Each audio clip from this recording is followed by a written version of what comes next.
Let me get to what I saw last night. Let's start with the losing team. Baker Mayfield kind of ushered in a little bit of change in the NFL. Manziel wasn't big, didn't have a big arm, was drafted in the first round for Cleveland and failed. Mayfield was drafted number 1 overall, former walk-on, not a great athlete, not a ton of size, not huge hands, not any sort of freakish measurements other than heart and leadership and intangibles. His tangibles were good enough. And that seemed to open the door, and some of the success of Russell Wilson and Drew Brees seemed to open the door for Kyler Murray. And there were a lot of questions about Kyler Murray because, look, if you're going to draft a second quarterback and just give away last year's number 10 overall pick so that a tiny little quarterback is going to run a college system, and is it going to work? I have to tell you guys, I feel like I may be the last one to this party. The Doug Gottlieb Show is brought to you by Discover Card. We treat you like you'd treat you. I think Kyler can play. I think he's better than Baker. No one questions whether or not he's a better athlete. He's got a better arm. He's more accurate. Granted, different passing scheme, and Baker seems to be pushing the ball down the field as opposed to a lot of the dink and dunks of what Arizona is doing, 64% to 57%. Kyler's got 9 touchdowns throwing the football with an inferior offensive line, only 4 interceptions. Baker, 6 touchdowns, 12 interceptions. The Browns have, I would say, at least as good, if not better, wide receivers.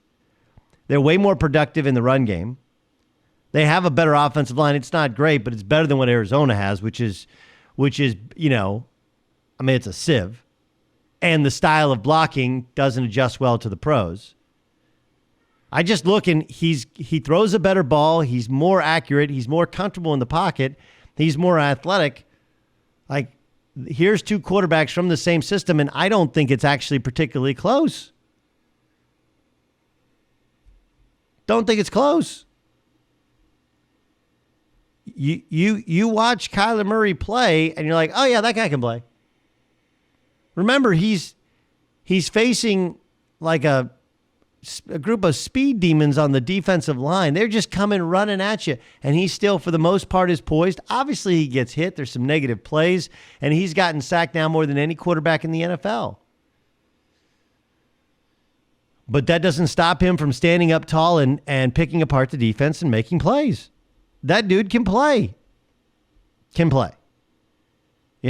Will he be a superstar? No idea. Will he be a star? Don't know.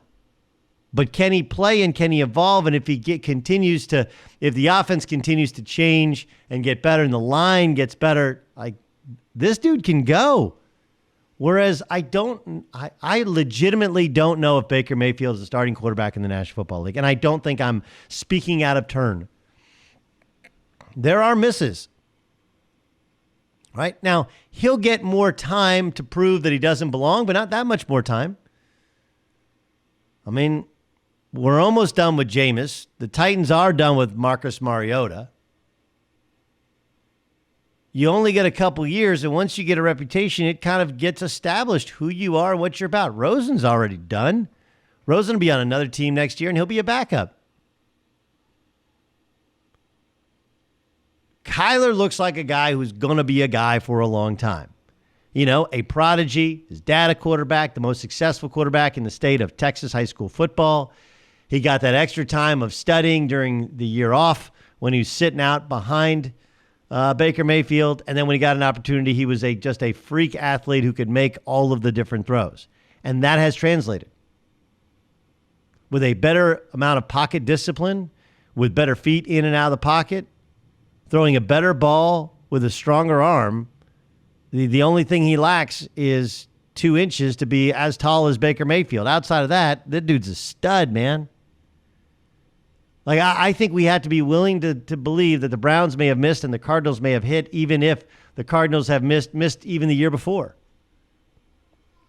And that Steve Keim, is Nick Bosa a better player right now? Yeah, but a quarterback affects more, and I kind of think he got it right. I don't know if he'll live to see the day where he can say I was right. But that was my takeaway from last. That's my biggest takeaway. My other takeaway is I think Jimmy G's a dude. Keep in mind that the Niners didn't have either of their bookend tackles. Emmanuel Sanders is playing their first game with him. George Kittle went out with a little knee injury, and he had his first two completions broken up. I mean, Garoppolo, who, and they did a pretty good job against the running game of the Niners, especially in the first half. You know, Tevin Coleman didn't do much. Breida had one big long run. After that, outside of that, it wasn't 3.3 yards a carry, even with the 31-yard run from Breida. The Cardinals did a good job. Garoppolo is improving. You know, Garoppolo, 4 touchdowns, no interceptions, 28 of 37. But more than anything, you watch him go through his progressions, and you start to go, you know what? This guy can do it. This guy can do it. And we can all have our questions about what he does against the Cardinals and go, well, yeah, it's the Cardinals. But the week before, it was the Carolina Panthers, who are pretty good on defense. He's done well enough against the Rams. And more than anything, for a guy who hasn't started a full season in the NFL yet, he seems to be adjusting and learning and evolving. And when needed, without the guys that are normally designed to protect him, like his offensive tackles, he has stepped up and made a ton of plays. So it feels to me like you have two quarterbacks who are going to be in the league for a long time. Garoppolo looks like a dude. Garoppolo looks like he's growing into the team that is built around him. And Kyler Murray looks like he's a better player, a better prospect, a better young quarterback than Baker Mayfield, who from the same system precede him as the number 1 overall pick. And I think there's less sample size. But I feel like a blind man could see that. This was Jimmy G after the game when asked about being a game manager. It doesn't bother me. I mean, most of the people saying this stuff are just, people, so it's their opinion. I don't know. You can't think too much about that stuff, but, it's not going to change who I am as a quarterback, whatever. It's is what it is kind of thing. Yeah, that's again, the politically correct non-answer answer. And it's smart.